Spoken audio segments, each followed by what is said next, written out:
ఏదో అనుమానం వచ్చింది అన్నారు, తెలుసుకున్నారా అని శ్రీధర్ని అడుగుతుంది కాంచన. ఎలా తెలుసుకోవాలో అర్థం కావట్లేదు అంటాడు శ్రీధర్. నాకు తెలుసు అనుకుంటూ ఎంట్రీ ఇస్తుంది జ్యోత్స్న. నువ్వెందుకు వచ్చావు అంటుంది కాంచన. మేనకోడలు మేనత్త ఇంటికి రాకూడదా అని జ్యోత్స్న అడిగితే, మనసు నిండా విషం పెట్టుకుని మాటల్లో అమృతం నింపుకునే వాళ్లకు దూరంగా ఉండడమే మంచిది అని అంటుంది కాంచన. నీకు నచ్చే క్వాలిటీస్ నా దగ్గర ఏం ఉండవత్తా. అదే నేను పని మనిషి స్థానంలో ఉంటే నీ కొడుకు తాళి కట్టేవాడు, నువ్వు గుడి కట్టేదానివి. వచ్చే జన్మలో అయినా పని మనిషిగా పుట్టి నీ ఇంటి కోడలు అవుతానులే అని దీపను ఉద్దేశించి మాట్లాడుతుంది జ్యోత్స్న.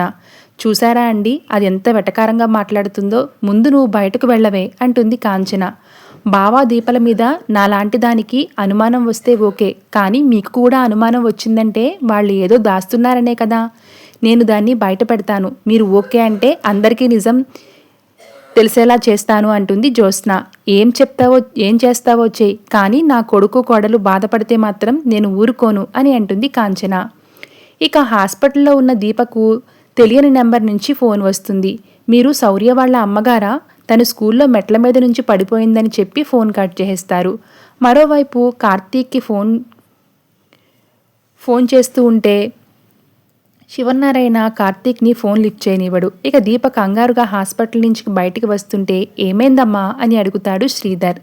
శౌర్య గురించి చెప్పగానే నేను తీసుకుని వెళ్తాను అని మరొక హాస్పిటల్కి తీసుకుని వెళ్తాడు శ్రీధర్. ఇక అక్కడికి కార్తీక్, శివనారాయణ, కాంచన, జ్యోత్స్న, పారిజాతం అంతా ఉంటారు. ఇక వాళ్ళని చూసి ఒక్కసారిగా షాక్ అవుతుంది దీప.